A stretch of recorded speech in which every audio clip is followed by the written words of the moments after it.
Attention! Go! So we have a heat here in the silver goblets between an Austrian pair, Meyer and Archbach, and a Molesey pair of Webb and Robinson. There's Webb and Robinson on the right of the screen with the black kit, the black blades, who look like they've just got a good start here, but we leap up here to the top of the island, and this one's neck and neck. It really is neck and neck. They're both striking 38 at the end of the island. Haven't really settled yet into their race rhythm, but you can see the Austrians from Klagenfurter, Rudeverein, Albatros at the top of the picture there, Kollmeier and Auerbach, really lengthening out now. I think that they've settled into a race rhythm of around 36 to 38, but with it they've got that length and they just look so calm and composed, and with that they're levering the boat forward, getting about a foot with every 5 or so strokes here. You're right, the Austrian pair do look long and relaxed, but there's some quality in this Molesey pair. Pete Robinson in the stroke seats, very experienced athlete. He's been hampered by injury throughout his career, all sorts of disc problems he's had. He's a strong man, up at 15 stone, so I see the Molesey pair hanging in here with the Austrian pair. Yeah, I reckon they're going to have another gear to go to. Alistair Webb and Pete Robinson, really experienced. They came second in the elite pairs at Marlow not long ago, behind the Leander pair of Congdon and Arnott. So I reckon that this is just part of their race strategy. If they need to, they'll be able to put in a burn and get back into contention. But as the race is developing here, it's a really impressive performance from Kollmeier and Auerbach from Austria, making sure that they try to stay in for an extra day of the regatta. As you say, the Austrian pair, Kollmeier and Auerbach, have come through. We're through the halfway there. You see the Forley mark. They're being warned to get back onto the station. I can see exactly what they're doing there. They want to make this race as quiet and easy and straightforward as possible, because they will be hurting. They'll be feeling the pressure from the Molesey pair to their left there. So they've drifted off the station, trying to send a couple of puddles down. Quite rightly, I think that looks like Richard Phelps in the umpire's launch has steered them back towards their station.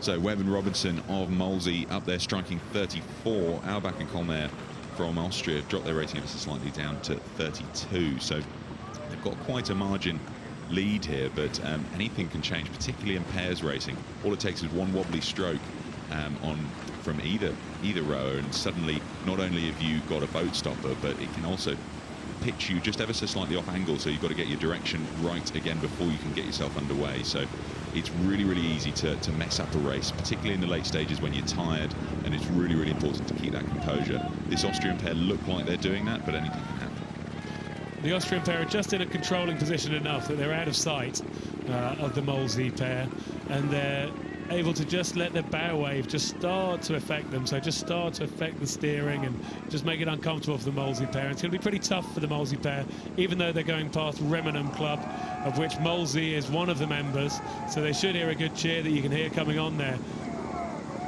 pushing them on, getting them to try to make that change of pace, because I think if they need to do it now, they need to do it before the enclosures and start coming back if they're to close that gap that they can see by looking at seeing that number 1 and the number 2. The number 1 represents the Austrians, the number 2 represents the Molesey crew. The Molesey crew know that they're only a small bit of clear water behind. They want to close that gap right now. I just wonder when they're going to do it. They haven't lifted their rating yet. They're still at 33, and you'd expect by now they'd start to be really building for the finish, because I think that those Austrians have got quite a lead here, and if I was in that trailing pair, I'd certainly be wanting to start my finishing burn a lot earlier, because you leave it too late and you just run out of water.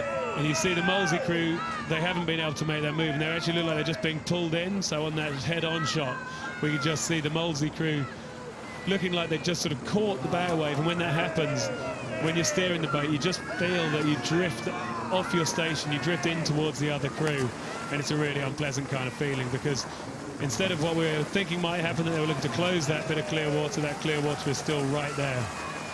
It's a real demonstration of power versus finesse here. The Molesey boys up at 13 and 15 stone, so some real power in that Molesey boat versus the slightly more finessed rowers from Klagenfurter, Rudeverein, Albatros, who slightly lighter, about 2 stone lighter, but they're just managing to use that to their advantage here and have really, really clean technique, which is just paying dividends for them as they hold on to that lead. And I think that they'd have an extra gear to go to if they needed to, should Molesey put in that final burn anytime soon.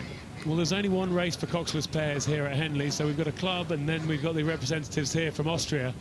So over the course of this event, we're going to see some great racing. I know we have the national pair from the Netherlands who will be going on to the Rio Olympics racing here. So it's early stage rounds, 16 down to 2 for the Sunday weekend. And you can see the Molesey pair there. They've got pulled off their station. They're moving towards the Berkshire station. The Austrians doing nothing wrong here. They're just holding their line, enjoying the applause and moving up very efficiently in front of the grandstand towards the finish. They do just look so calm and collected here, and it's an enviable thing to be able to maintain that composure all the way up to the line, particularly coming past stewards' enclosures. Not too busy just yet, so I think that we'll expect, if we keep this weather nice and sunny for the rest of the afternoon, those areas of the stewards' enclosure that you see in that picture there will certainly pack out.